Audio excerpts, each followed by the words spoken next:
Centre of mass जो है ring का फाइंड आउट करना है, तो unit positions of the centre of mass of ring, positions of centre of mass of ring find out करनी है।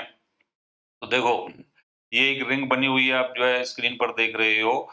तो यहाँ पे इसका एक ये डायमीटर है, एक इसका ये डायमीटर, ये एक इसका डायमीटर, एक इसका डायमीटर। ये सभी डायमीटर्स एक दूसरे को इसके इस पॉइंट पर इंटरसेक्ट करते हैं। तो ये पॉइंट जो है सी पॉइंट, इसका ज्योमेट्रिकल सेंटर कहलाएगा। क्या कहलाएगा? Geometrical centre. इसको हम सिमेट्रिक सेंटर भी बोलते हैं। क्या बोलेंगे इसको? सिमेट्रिक सेंटर भी बोल देते हैं। तो रिंग का जो सेंटर ऑफ मास है, रिंग के ज्योमेट्रिकल सेंटर पर ही पड़ता है। जिस तरीके से यूनिफॉर्म थिन रिंग का जो है सेंटर ऑफ मास उसके उस पर ही पड़ रहा था, ज्योमेट्रिकल सेंटर पर पड़ रहा था या सिमेट्रिक सेंटर पर पड़ रहा था। तो ये जो सेंटर ऑफ मास निकालने का जो कांसेप्ट है, इसको symmetry process of symmetry, method of symmetry कहते हैं। तो बाय मेथड ऑफ सिमेट्री इसका रिंग का सेंटर ऑफ मास जो है हमारा कहाँ पे आ गया? इसके ज्योमेट्रिकल सेंटर पर, और इसके कोऑर्डिनेट्स होंगे 0 एंड 0। आप याद रख सकते हैं इसको कि centre of coordinates of the centre of mass of a uniform ring is 0 and 0, क्योंकि ये ज्योमेट्रिकल सेंटर पर ही पड़ता है ना? तो geometrical centre of the ring उसका ओरिजिन पॉइंट होता है, मतलब सिमेट्रिक सेंटर होता है। अब इसी में ये जो देखना है कि ये जो है, ये सिमेट्रिक मेथड है ना, जो मैंने सिमेट्री से कहा था, सिमेट्रिक मेथड्स हमारी केवल जो है सिमेट्रिकल बॉडीज के लिए ही एप्लीकेबल है। सिमेट्रिकल बॉडीज जैसे यूनिफॉर्म थिन रिंग था, ये यूनिफॉर्म थिन रॉड था, ये रिंग है, यूनिफॉर्म डिस्क हो जाती है, स्फीयर हो जाता है, सिलेंडर हो जाता है, एक्सेट्रा, है ना? तो या फिर सर्कुलर लेमना, प्लेन लेमना हो जाते हैं। यह इस तरीके की जो रिजिड बॉडीज या बॉडीज जो होती हैं वो सिमेट्रिक कंसीडर की जाती हैं, और उनका centre of mass symmetric method से निकाला जाता है। तो सिमेट्रिक मेथड से हमने इस रिंग का जो है सेंटर ऑफ मास निकाला 0 एंड 0। अब इसको हम मैथमेटिकल मेथड से देखेंगे कि ये 0 एंड 0 कैसे होगा। तो इसके लिए देखिए, ये हमें इसका जो है सेंटर है हमें मालूम है रिंग का, और इसको हम सेंटर ऑफ इसके कोऑर्डिनेट्स फाइंड आउट करने हैं। हमें नहीं पता है इसके कोऑर्डिनेट्स क्या हैं। यहाँ तो हमने सिमेट्रिक मेथड से फाइंड आउट कर लिए कि इसके 0 एंड 0 हैं, तो यही इसका सेंटर ऑफ मास था। तो इस रिंग का भी सेंटर ऑफ मास यही है, और इसके कोऑर्डिनेट्स 0 0 हैं, लेकिन अब हमें पता नहीं है, हम मैथमेटिकल प्रोसेस से निकाल रहे हैं। तो उसके लिए हम क्या करेंगे कि इस रिंग को हम जो है बहुत छोटे-छोटे इनफाइनाइटेसिमल स्मॉल किसमें ले लेते हैं? मास एलिमेंट्स कंसीडर कर लेते हैं, मास एलिमेंट। उनमें से एक मास एलिमेंट ये है हमारा, इसका नाम दे दिया हमने AB, और इसकी जो लेंथ है वो dx है। क्या है? dx है। अब दूसरे शब्दों में कहें तो ये AB क्या हो गया? ये आर्क हो गया। क्या हो गया? ये आर्क हो गया, है ना? क्या है? आर्क है। अब ये आर्क का जो ये वाला जो साइड है एक्स एक्सिस से, इसको एक्स एक्सिस कंसीडर कर लिया। एक्स एक्सिस से थीटा एंगल बना रही है ना? और आर्क जो है ए बी, और ए और बी के बीच में जो एंगल है इसको डी थीटा ले लिया। इधर लिख लो डी थीटा बड़ा, है ना? तो अब देखिए, तो इस रिंग का मास रेडियस कैपिटल आर कंसीडर कर ली हमने, कैपिटल आर। तो यहाँ से यहाँ तक ये कैपिटल आर हो जाएगी, और सी से बी तक का डिस्टेंस, और सी से ए तक का डिस्टेंस भी कैपिटल आर ही होगा, रेडियस होगा, और सी से यहाँ तक का भी डिस्टेंस कैपिटल आर ही होगा। हमने क्या किया कि इसके जो आर्क है या फिर हमारा मास एलिमेंट है ऑफ लेंथ dx का, इसके मिड पॉइंट से एक्स एक्सिस पर एक परपेंडिकुलर ड्रॉ कर दिया। तो ये इस पर इसको यहाँ इंटरसेक्ट कर रहा है, इसको ए बी, इसको मैं ले लेता हूँ डी, और ये मिड पॉइंट है, इसका नाम ले लेते हैं पी, है ना? तो अब देखिए यहाँ पे आपको एक इस तरीके की राइट एंगल ट्रायंगल बन गया, ऐसे करके, है ना? तो ये एंगल थीटा बना जा रहा है, और ये एंगल है सी, और ये पॉइंट डी है, और यहाँ पे मेरा ये पॉइंट था पी। ये आर, अब ये आर तो ऐसे जा रही थी तो आर से कम हो गई, ये एक्स एक्सिस पर है, तो इसको x ले लिया और ये बाई एक्सिस के पैरेलल है तो बाई के ही बराबर होगी तो इसको बाई ले लिया, है ना? तो यहाँ से बाई हो गई। अब देखो इस राइट एंगल ट्रायंगल से मैं अगर x राइट एंगल ये हाइपोटेनस हो गया, जो रेडियस ऑफ द ट्रायंगल है ये हाइपोटेनस हो गई। CD बेस हो गया इस राइट एंगल ट्रायंगल का और PD परपेंडिकुलर हो गया। तो अब इस राइट एंगल ट्रायंगल से x को मुझे r के टर्म्स में लिखना होगा और y को भी r के टर्म्स में लिखना होगा। तो देखिए बेस ओवर हाइपोटेनस मतलब x ओवर हाइपोटेनस r क्या होता है? cos थीटा होता है, नहीं होता? तो यहाँ से सिंपल सा x इक्वल टू हमारा क्या मिल गया? r cos theta. सिमिलरली इसी ट्रायंगल से y is perpendicular over hypotenuse, perpendicular over hypotenuse ये क्या होता है? sin theta. तो यहाँ से ये क्या हो जाएगा? y is equal to r sin theta.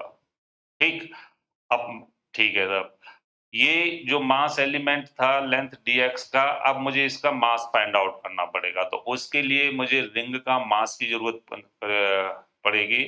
तो मैं मान लेता हूं mass of the ring is m है। द मास ऑफ रिंग क्या है? Mass of the ring is equal to m। तो मास ऑफ रिंग m है तो इसकी linear mass density find out करनी पड़ेगी। तो linear mass density, linear mass density of the ring क्या आएगी? लैम्डा से रिप्रेजेंट करते हैं लीनियर मास डेंसिटी को, m बाई l। मतलब मास पर यूनिट लेंथ डिफाइन करते हैं। यूनिफॉर्म थिन रॉड जो पढ़ाया था उसके बारे में उस समय हमने डिस्कस किया था। तो m बाई l आ गई। अब देखिए यहाँ l क्या चीज है? लेंथ ऑफ द रिंग है, लेंथ ऑफ रिंग है। और लेंथ ऑफ रिंग क्या है जनाब? Length of ring is equal to its circumference. तो लेंथ ऑफ रिंग का मतलब है circumference of the ring 2 pi r। तो यहाँ l की जगह पे अपन क्या लिख देंगे? 2 पाई r, 2 पाई r। तो ये linear mass density of ring आ गई।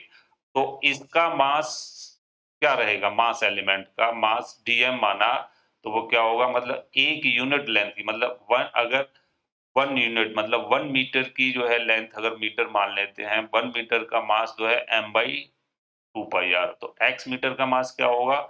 Lambda into dx, lambda into dx।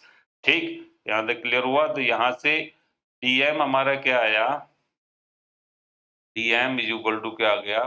Lambda into dx आ गया। तो अब देखिए यहाँ पे दोबारा से चलिए इसको लैम्डा की वैल्यू डाल दीजिए। लैम्डा की वैल्यू क्या होती है हमारी? m बाई 2 पाई r थी, अभी कैलकुलेट की थी, इंटू dx। तो dm जनाब हमारा क्या आ रहा है? m by 2 pi r। और dx की वैल्यू लिखते हैं। तो dx की वैल्यू देखने के लिए फिर यहाँ से चलिए, देखो ये क्या है? आर्क है। dx क्या है हमारा? आर्क, लिखा हुआ है आर्क, है ना? और BC कहिए या और AC कहिए, रेडियस ऑफ रिंग हो जाती है। और ये d थीटा एंगल है इन दोनों के बीच में। तो एंगल का हमने एक फॉर्मूला पढ़ा था, एंगल इज इक्वल टू, अपनी किसी प्रीवियस क्लास में क्या होता है? Angle is equal to arc over radius,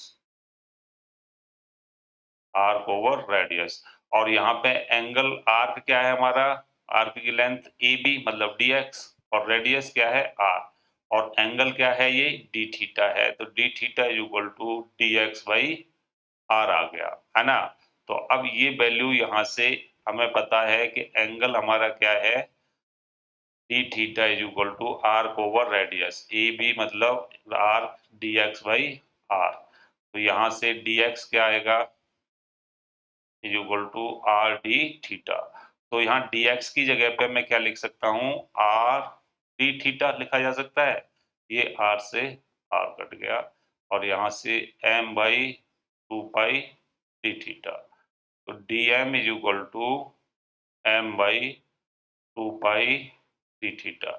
इसको आप दूसरे तरीके से भी कंसीडर कर सकते हैं कि मान लीजिए पूरी की पूरी रिंग का जो है m मास की रिंग, ऐसे करके देखें, ये पूरी m मास की रिंग कितना एंगल बना रही है? सेंटर पर 2 पाई और ये dx मास का रिंग कितना एंगल बनाएगी m/2 pi into d theta. समझे नहीं समझे? मतलब m मास का रिंग कितना एंगल बनाता है सेंटर पर 2 पाई 360 तो हो जा रहा है और dx रिंग या d थीटा के लिए कितना एंगल बन जाएगा d थीटा के लिए कितना मास आ जाएगा m/थीटा into m/2 pi into d theta m/2 pi into d theta. ये इतना बड़ा इश्यू नहीं है, वैसे मैंने आपको इसको एक्सप्लेन कर दिया खूब अच्छी तरीके से। तो यहाँ से ये आ गया है ना। अब चलते हैं सेंटर ऑफ मास के कोऑर्डिनेट्स फाइंड आउट करने थे। तो सबसे पहले हम जो है x coordinates of the centre of mass find out करते हैं। एक्स सी इक्वल टू क्या होता है 0 टू यहाँ जो है ये लिमिट क्या होगी, लिमिट भी देख लें। अगर सपोज करें कि ये पूरा का पूरा एलिमेंट बहुत छोटा है और किस पे पड़ रहा है हमारा, इस यहाँ पे पड़ता है, तो थीटा हमारा मिनिमम क्या हो सकता है 0 और मैक्सिमम जो है थीटा क्या हो सकता है 2 पाई, ऐसे करके घूम के आ जाएगा ना ये दोबारा ऐसे करके 2 पाई। तो लिमिट क्या हो गई 0 टू 2 पाई, 0 टू 2 पाई, 2 पाई रख दिया। अब dm into x over integration of 0 to 2 pi dm, लिखेंगे नहीं लिखेंगे? अब इनकी वैल्यू डाल दीजिए, m की वैल्यू डाल दीजिए और x की वैल्यू। तो 0 टू 2 पाई m की वैल्यू क्या थी m/2 पाई d थीटा और x equal to r cos theta था हमारा, x equal to r cos theta. देख रहे हैं सभी? ये रहा x equal to r cos theta. तो ये वैल्यू यहाँ पे पुट कर देंगे, x equal to r cos theta. क्या आया r cos थीटा ओवर, है ना, क्या रहा बताइए 0 to 2 pi m/2 pi into d theta. अब देखिए m/2 पाई एंड r ये कांस्टेंट है ऊपर वाले न्यूमिनेटर में, और डिनोमिनेटर में भी m/2 पाई कांस्टेंट है। तो इसको हमने क्या लिया mr/2 पाई बाहर ले लिया, integration 0 to 2 pi cos theta d theta, और नीचे क्या हो गया m/2 पाई बाहर आ गया, इसका हो गया 0 टू 2 पाई d थीटा। इसका तो थीटा इंटीग्रेशन हो जाएगा, cos थीटा का इंटीग्रेशन क्या होता है sin थीटा होता है, cos थीटा का इंटीग्रेशन sin थीटा, है ना। cos थीटा का तो x c x coordinate of centre of mass क्या हुआ, देखिए m से m मरा, ये ऊपर जा चला जाएगा, तो पाई से 2 पाई से 2 पाई मर गया, है ना। तो नीचे रह गया मेरा, ऊपर रह गया r, और इसको इंटीग्रेट कर दिया सीधा, cos थीटा का इंटीग्रेशन sin थीटा, और लिमिट हमारी क्या हुई 0 टू 2 पाई, और नीचे क्या रह गया भाई थीटा ही रह गया, डी थीटा का इंटीग्रेशन थीटा ही आएगा, तो इसका 0 टू पाई। अब देखिए लिमिट लेंगे r, यहाँ से क्या मिला sin 2 पाई माइनस sin 0, ठीक है, और ये क्या आया 2 पाई माइनस 0, है ना। तो एक्स सी इक्वल टू आपका आ गया साइन 2 पाई मतलब साइन 360, 360 की वैल्यू 0 ही होती है और साइन 0 की वैल्यू तो 0 है ही, तो ये तो पूरा 0 हो गया। X coordinate of the centre of mass क्या आ गया हमारा 0 आ गया। अब बात करते हैं y coordinates of the centre of mass. तो y coordinate of centre of mass y C equal to, देखो ये वाली प्रोसेस को हम सीधा ऐसे ही करेंगे, तो मैं सीधा यहाँ पे आ जाएंगे अपन इस वाले टर्म पे, इस वाले को। तो यहाँ से हमारा ये क्या रहेगा y C equal to r integration of 0 to 2 pi, cos की जगह पे क्या है भाई में साइन थीटा था, तो sign theta D theta over यहाँ पे क्या रहेगा 0 टू 2 पाई और डी थीटा। वाई में देखिए क्या है, जैसे हम वाई का भी तो फॉर्मूला वही होगा 0 to 2 pi d m y over 0 to 2 pi d m. तो y की जगह पे हम r sin थीटा लिख देंगे, यहाँ पे cos थीटा है, dm की वैल्यू तो वही रहेगी, यहाँ पे r sin थीटा आता रहेगा। सॉल्व करने के बाद में ये वाली चीजें तो सब में सेम रहेंगी, लेकिन ये रिप्लेस हो जाएगा केवल sin थीटा से। तो यहाँ पे देखिए y c, क्या y c है ना, y c is equal to r sin theta का इंटीग्रेशन, और इसका 2 पाई आ गया ये वहां से, तो 2 पाई sin थीटा का इंटीग्रेशन होता है माइनस का cos थीटा, माइनस कॉमन ले लिया, cos थीटा 0 टू 2 पाई। तो ये y c इक्वल टू क्या आया हमारा, माइनस का r y 2 pi cos 2 pi minus cos 0। देखिए cos 2 पाई की वैल्यू 1 होती है और cos 0 की वैल्यू भी 1 होती है ना। तो y c is equal to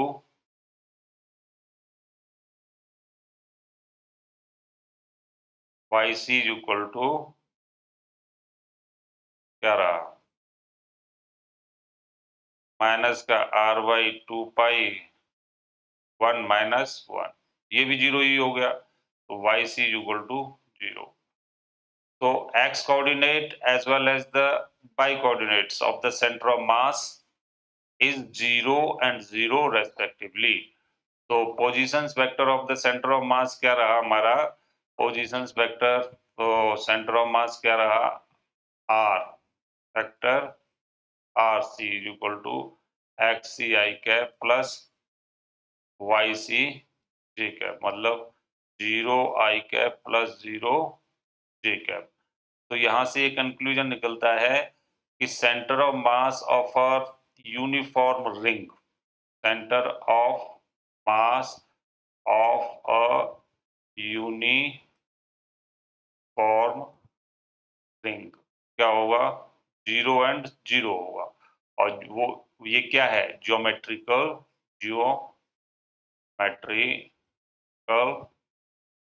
centre of ring है, या सिमेट्रिक सेंटर ऑफ रिंग है, ज्योमेट्रिकल सेंटर ऑफ रिंग है। अब देखिए इस सेंटर पर ये जो centre of mass of ring है, ये कहाँ है, आउटसाइड ऑफ द रिंग है, और वहां पे कोई मैटर नहीं है, आउटसाइड ऑफ द रिंग है। ये वाला पॉइंट कहाँ पे है, outside of the ring, outside of the ring. और दूसरा चीज, no mass is there, actually there is no mass on that point, actually there is no mass on point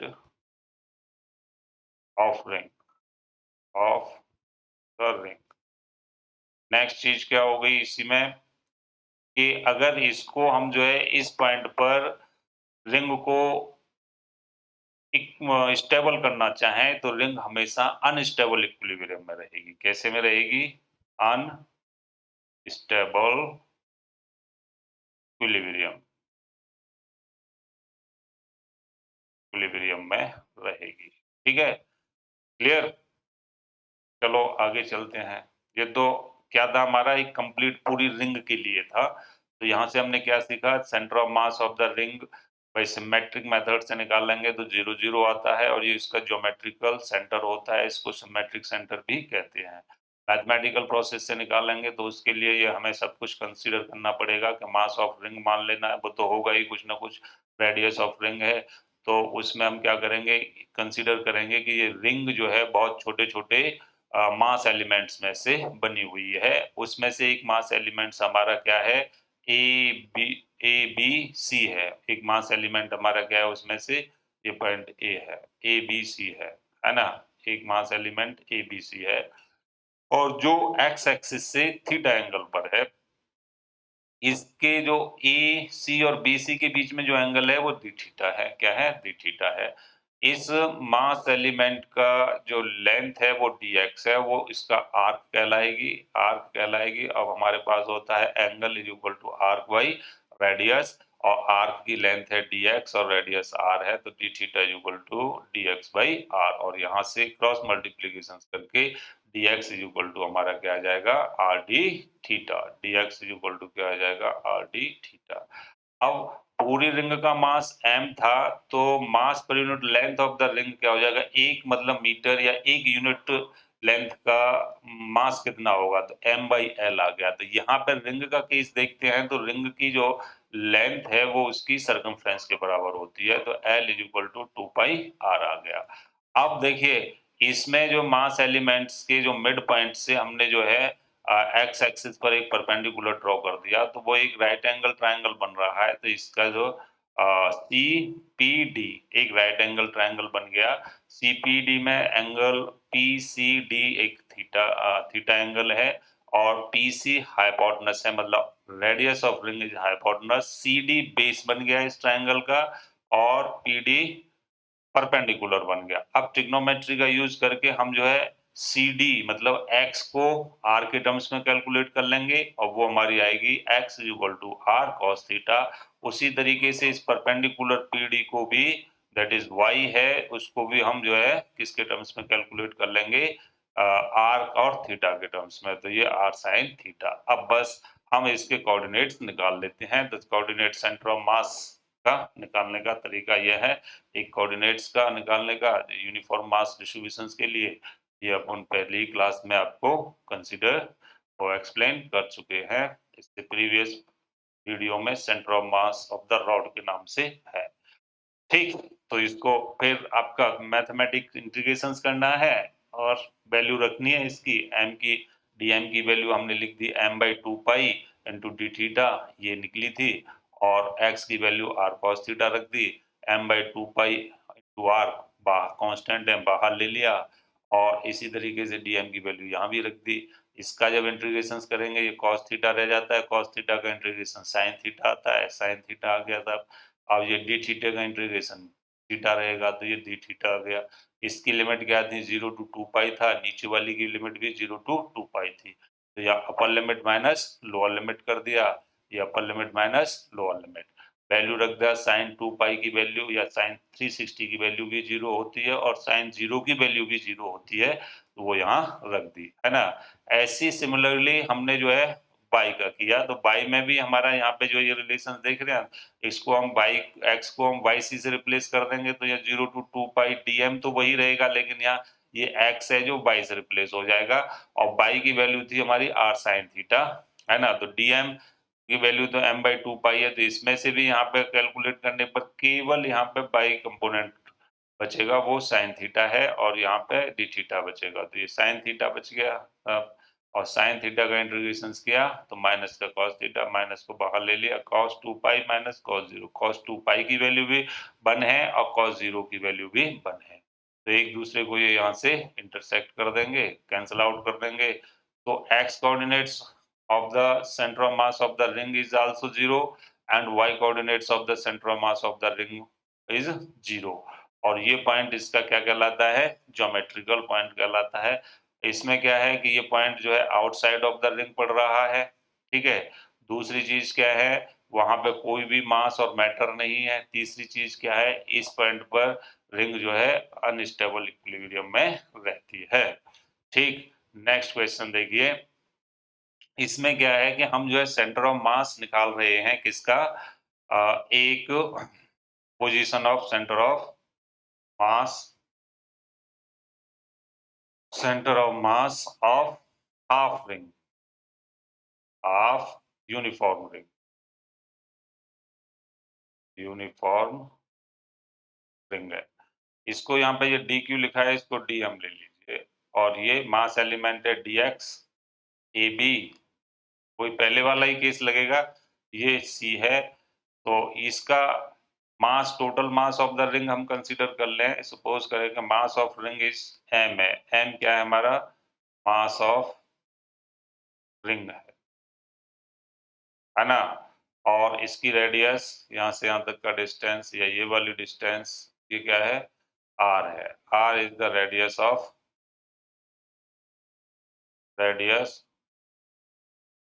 of ring. ठीक, तो अब ये कंसीडर करेंगे हाफ रिंग। तो इसका जो सर्कमफ्रेंस हो जाएगा, लेंथ ऑफ द रिंग क्या होगी, मतलब सर्कमफ्रेंस ऑफ द रिंग, तो सर्कमफ्रेंस 2 पाई आर का हाफ मतलब पाई आर। अब इसका मास एलिमेंट जो है लीनियर मास डेंसिटी निकालेंगे ऑफ द रिंग की। लीनियर मास डेंसिटी क्या है, प्रोसेस वही है जो पहली वाली के लिए किया है, फुल रिंग के लिए किया है, इसमें हमें हाफ रिंग के लिए करना है, सेम कंडीशंस है। तो यहाँ से हमने क्या लिया, m बाई एल, और m इज इक्वल टू क्या हो जाएगा, पाई आर।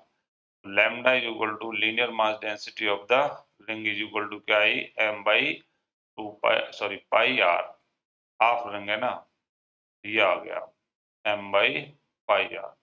ठीक, अब क्या किया कि हमने एक मास है ये कंसीडर किया कि ये रिंग जो हाफ रिंग है बहुत सारे मास एलिमेंट से मिलकर बनी हुई है। उसमें से एक मास एलिमेंट हमारा ये dm है, और इसकी लेंथ ab जो है dx है। क्या है ये, dx है ना। तो इसका मास क्या होगा, मास ऑफ द मास एलिमेंट, ये मास एलिमेंट है हमारा। What is this, mass element, ये पहले भी कर चुके हैं। तो इस मास का, मास एलिमेंट का मास क्या रहा, dm इज इक्वल टू, बताइए, लैम्डा इंटू dx, और लैम्डा क्या है हमारा, m बाई पाई आर, है ना, इंटू dx। अब देखो ये आ गया नहीं आ गया।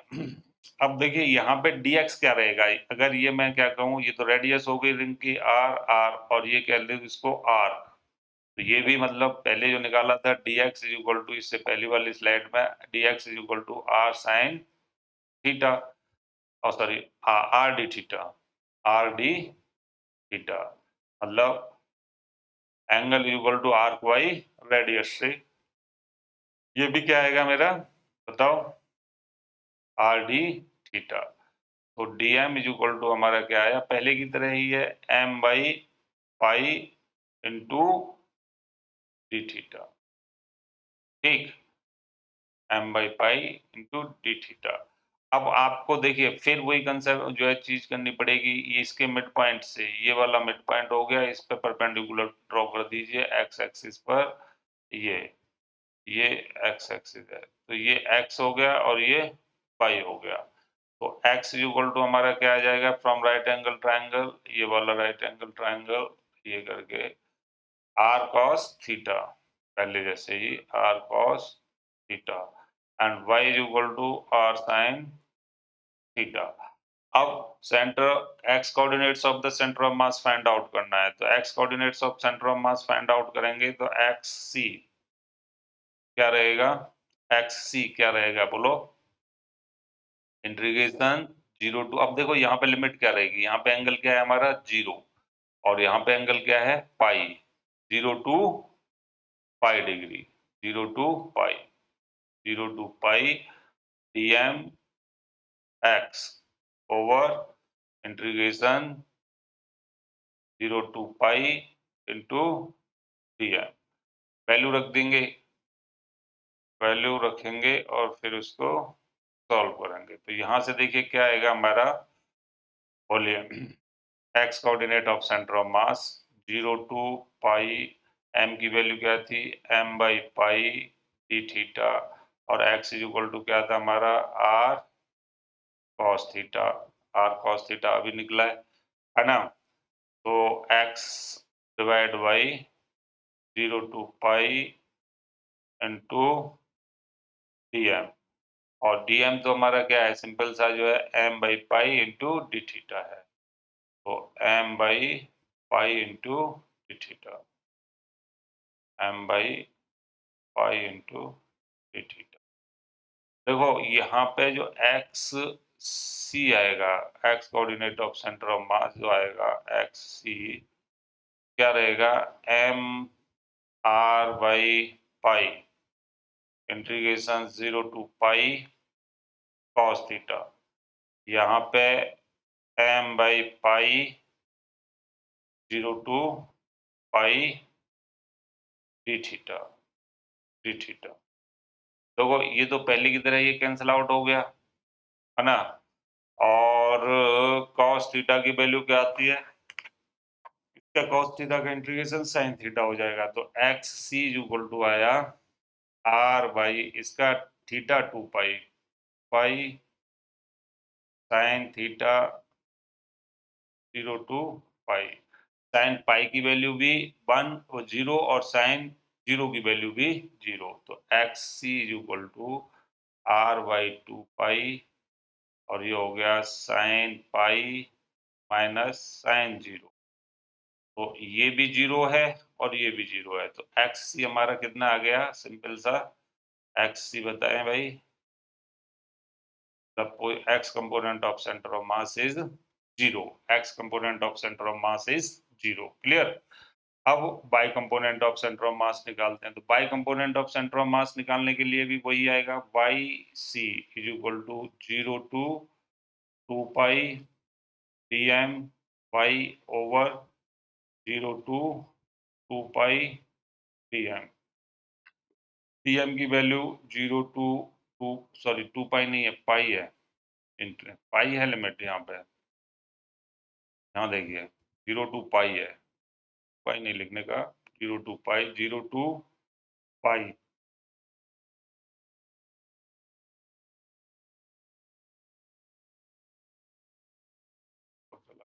चलो नीचे लिख दे, क्या आया यहाँ पे? 0 टू पाई डी एम की वैल्यू क्या रही हमारी? M by pi D theta और वाई इक्वल टू क्या आ रहा था हमारा? आर साइन थीटा था शायद, r sine theta, y equal to are sine theta था। तो यहाँ से हमारा क्या आ जाएगा? ये आर साइन थीटा रख देंगे। ठीक है, तो यहाँ से हमने क्या निकालेंगे? इसका डीएम। अब बाई की वैल्यू क्या थी? बाई हमारा आर साइन थीटा था ना, बाई इक्वल टू, कहाँ है ये रहा, y equal to are sine theta, ये रहा भाई, मिल गया, रेड कलर में लिखा हुआ है, Y equal to are sine theta. तो यहाँ से हमने क्या लिख दिया? R sine theta, R sine theta divide by 0 to pi M by pi D theta, है ना। तो इसको जब इंटीग्रेट करेंगे तो M by pi R sine theta common आ जाएगा। तो यहाँ से वाई सी इक्वल टू आया, क्या आया? एम आर बाई पाई, नीचे m by pi 0 to pi sine theta D theta over 0 to pi D theta. इससे ये कैंसिल आउट हो गया। Y C equal to are sine theta का integration minus cos theta और इसका integration पाई आ जाएगा। तो cos theta 0 to pi.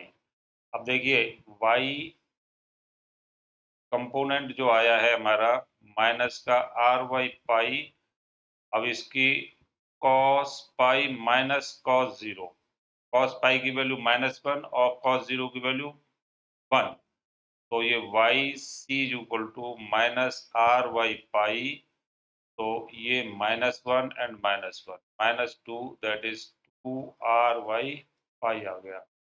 Y C equal to 2r by pi. तो position that is coordinates of the center of mass of half ring is 0 and 2r by pi, 0 and 2r by pi। तो ये देखिए इसका centre of मास कहाँ पड़ेगा?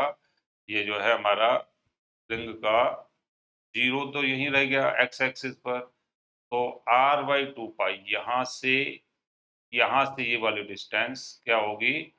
r by 2 पाई होगी, sorry 2r by पाई पर, 2r by पाई पर। तो इस पॉइंट के कोऑर्डिनेट्स होंगे हमारे 0 एंड 2r बाई पाई। ये पॉइंट जो है इसका सेंटर ऑफ मास होगा।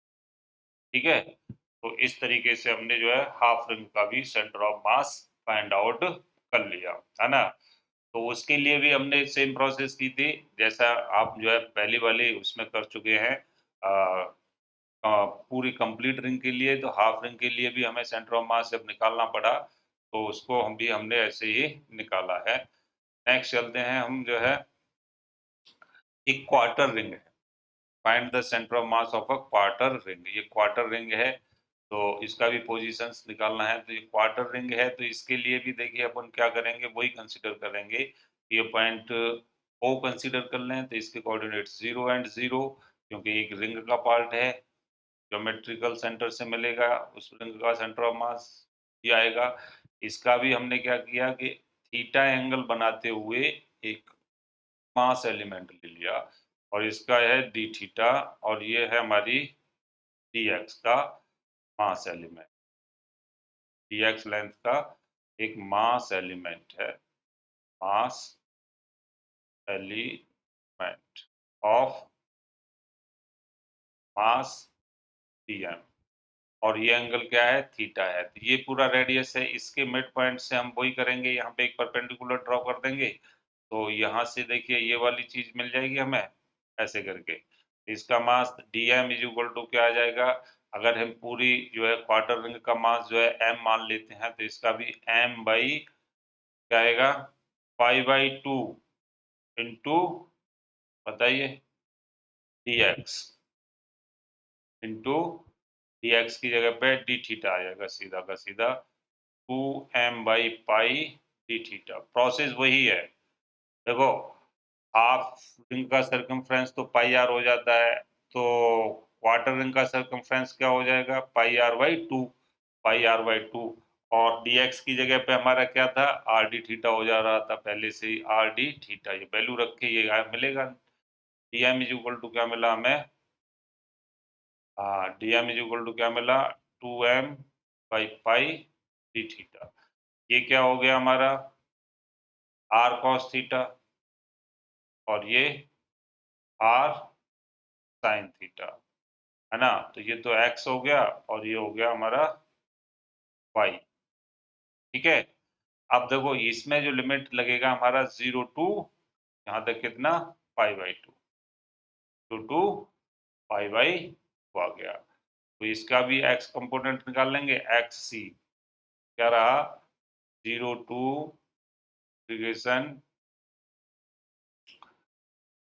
0 टू पाई/2 dm x ओवर 0 टू पाई/2 dm X C is equal to, dm की वैल्यू ये रख देंगे, तो यहाँ से हमारा आएगा 0 टू पाई/2, dm का मतलब 2m/पाई डी थीटा, और x की जगह पे r cos theta over 0 to पाई/2, dm की जगह पे 2m/पाई डी थीटा, और बस इतना ही रहेगा। यहाँ से 2m/पाई r, और ये 2m/पाई, तो यहाँ से हमारा क्या रहा, एक्स सी इक्वल टू क्या आ गया, 2m/पाई r 0 टू पाई/2 cos theta D theta divide by 2m/पाई 0 टू पाई/2 टू डी थीटा। देखो इसका इंटीग्रेशन, इससे तो ये आप ये कैंसिल आउट कर देंगे, इसका इंटीग्रेशन साइन थीटा आ जाएगा, तो यहाँ से r साइन थीटा 0 टू पाई/2, और नीचे हमारा थीटा रह जाएगा, तो ये पाई/, साइन ये upper limit minus lower limit करेंगे तो हमारा आ जाएगा 2r/पाई, 2r/पाई। तो x कोफिशिएंट, x कंपोनेंट तो इसका कितना आ गया, 2r/पाई, है ना।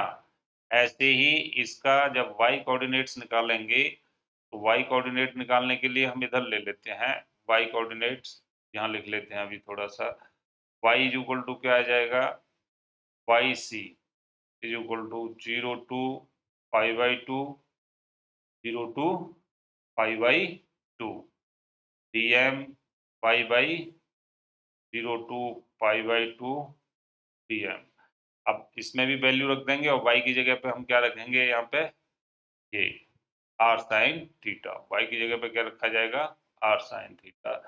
तो Y C is equal to m m/पाई r, और नीचे भी हमारा 2m/पाई, और हो गया 0 to 5/2 sign theta D theta, और नीचे आ गया हमारा 0 to 5/2 डी थीटा।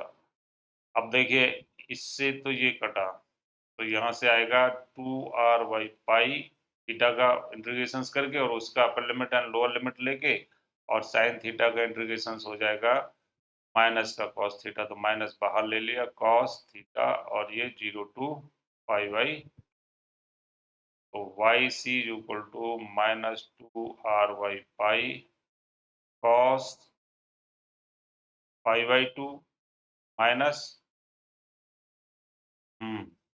कॉस 0, कितना आया ये, Y C is equal to भी कॉस 5/2 90 डिग्री, कॉस 90 की वैल्यू 0 होती है, 2r/पाई। ठीक है, तो एक्स कोऑर्डिनेट इसका 2r/पाई है, और वाई कोऑर्डिनेट भी 2r/पाई है। तो इसका जो 2r/पाई और एक्स कोऑर्डिनेट भी 2r/पाई, तो इसका जो सेंटर ऑफ मास आएगा यहाँ कहीं आएगा, ऐसे करके ये वाला 2r/पाई, और ये 2r/पाई।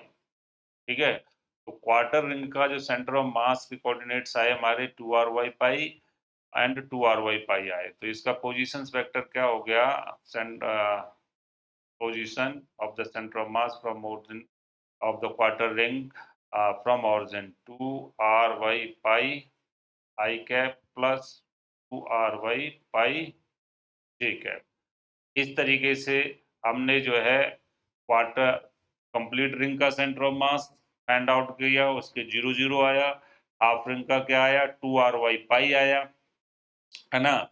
और अगर ये जो है इस तरीके से पड़ी हुई है, तो ये एक्स एक्सिस होगा, अगर बाई एक्सिस पर जाएगा ऊपर की तरफ जाएगा, अगर ऐसे है तो एक्स एक्सिस पर जाएगा, अगर इसका जो है। और क्वार्टर रिंग का क्या आया सेंटर ऑफ मास, देखिए 2r/पाई आई कैप और 2r/पाई जे कैप, मतलब एक्स कोऑर्डिनेट्स भी उसका 2r/पाई है और बाई कोऑर्डिनेट्स भी 2r/पाई है of centre of mass of the ring. अब नेक्स्ट लेते हैं कि कोई एक हमारा ये सर्कुलर आर्क है, क्या है, आर्क आर्क बार बार कह रहे थे, यह हमारा centre of mass, positions of the centre of mass of a circular arc, circular arc, position of the centre of mass of the circular arc, है ना। तो ये सर्कुलर आर्क है, और ये जो है सेंटर पर कितना, ये सेंटर लिखा हुआ है, कितना एंगल बना रहा है 0 0, तो ये सर्कुलर आर्क है, तो एक रिंग का सर्कल होगा, तो इसका जो है ये 0 0 हो जाएगा, ये रेडियस है। अब देखो ये जो है इसको दो पार्ट्स में डिवाइड कर रही है, 5/2 और ये 5/2, है ना, 5/2 एंड 5/। अब मैंने क्या किया, प्रोसेस वही है इसके भी, यहाँ से मैंने जो है ये एक्स एक्सिस हो गया और ये वाई एक्सिस, तो इसके बाई एक्सिस से एंगल थीटा या अल्फा बनाते हुए एक वो ले लिया मास एलिमेंट, ये वाला का जो है आर्क लेंथ है dx। ठीक, यहाँ से ये क्या आ जाएगा भाई, इधर है ये x के पैरेलल है, तो x आएगा ना, ये तो x, और ये क्या हो जाएगा r cos r sin theta. और ये वाली चीज जो है यहाँ से यहाँ पे इस पर परपेंडिकुलर डालूंगा, ये वाली क्या आ जाएगी मेरी y, और ये हो जाएगी r cos थीटा। ठीक है, तो ये ध्यान रखना है, इसका मास एलिमेंट जो है इसका आर्क का मास क्या आएगा dm, यहाँ पे m/5, वही प्रोसेस है तो d5, सॉरी d थीटा है ना ये, m/5 into D theta, m/5 into D theta, m/5 into D theta, ये आ गया। अब एक्स कोऑर्डिनेट्स और वाई कोऑर्डिनेट्स फाइंड आउट करना है इसका, सेंटर ऑफ मास का, तो वहां से हम फिर पोजीशंस फाइंड आउट कर देंगे उसको और मालूम पड़ जाएगी, मतलब एक्स कोऑर्डिनेट इस सेंटर से कितनी अलोंग एक्स एक्सिस डिस्टेंस पर है और अलोंग वाई एक्सिस पर है। तो देखो यहाँ से हमारा क्या आया 0 टू कितना लिमिट, देखिए ये यहाँ पे है, इधर माइनस का 5, ये जो लिमिट हो जाएगी ये है, तो 5/2 हो रहा था और ये भी एंगल 5/2 ही हो रहा था, है ना, 5/, तो इसको लिमिट हो गई -5/2 टू +5/2, 5/2 टू 5/2 और dm x over -5/2 to 5/2 dm, है ना। x की वैल्यू डाल दीजिए, x क्या है, x है r sin थीटा, यहाँ पे ध्यान रखना, तो x is equal to minus का 5/2 टू प्लस का 5/2 dm आया m/5 डी थीटा और x है r sin थीटा, और ये हो गया -5/2 टू 5/2, मतलब टोटल मास आ गया इसका, है ना। इसका जो है x C is equal to m/5 r, और ये इसको इंटीग्रेट कर देंगे तो cos थीटा हो जाएगा sin थीटा का -5/2 टू 5/2 ओवर m से m कटा, तो x C is equal to r/5, देखो क्या रहा cos 5/2 minus cos -5/2,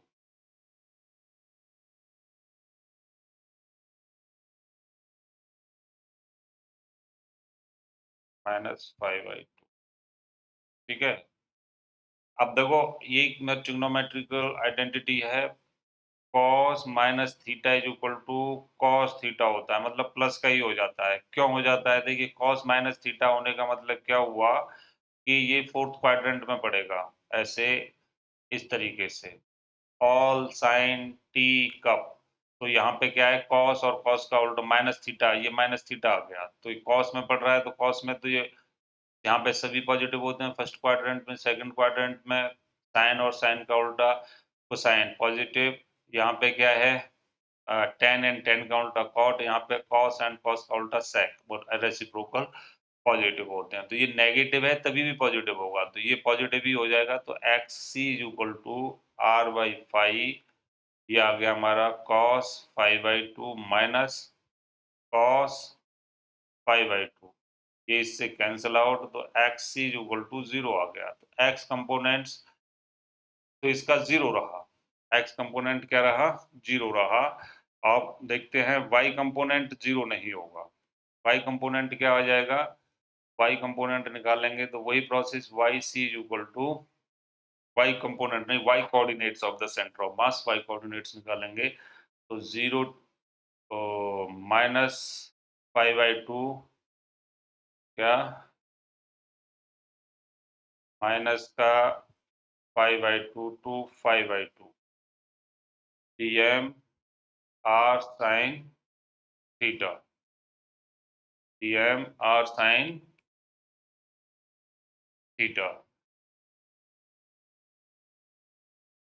over -5/2 to 5/2 dm, pi की वैल्यू, सॉरी यहाँ पे पाई की वैल्यू cos थीटा में है, देख लीजिए इसमें पाई क्या है हमारा r cos थीटा है, ये रहा pi is equal to r cos theta, यहाँ y आएगा y तो यहाँ से हमने -5/2 5/2 m की value m/5 d theta r cos theta over ये m ही हो गया, सीधा लिख देता हूँ yc = m/5 r cos theta का इंटीग्रेशन sin थीटा -5/2 टू 5/2 ये हो जाएगा m/m m से m cancel out r/5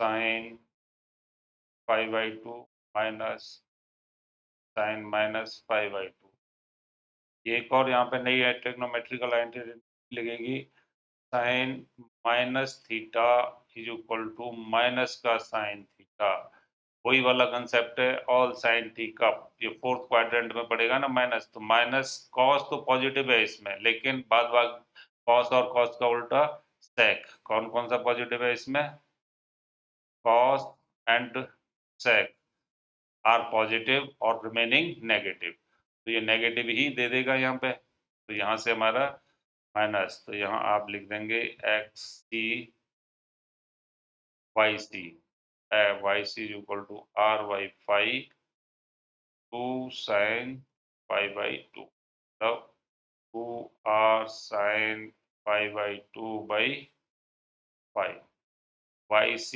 equal to आ गया हमारा 2r sin 5/5 अगर देखो ये जो है वर्टिकली है इसमें सिमेट्री से भी देखो इस फिगर को तो अलोंग एक्स एक्सिस सिमेट्री है अगर इस तरीके से आर्क ले रखा है तो इसका centre of mass x y axis पर पड़ेगा अगर इसको हम लिटा के ले लें लिटा के मतलब अलोंग एक्स एक्सिस ले लें तो सेंटर ऑफ मास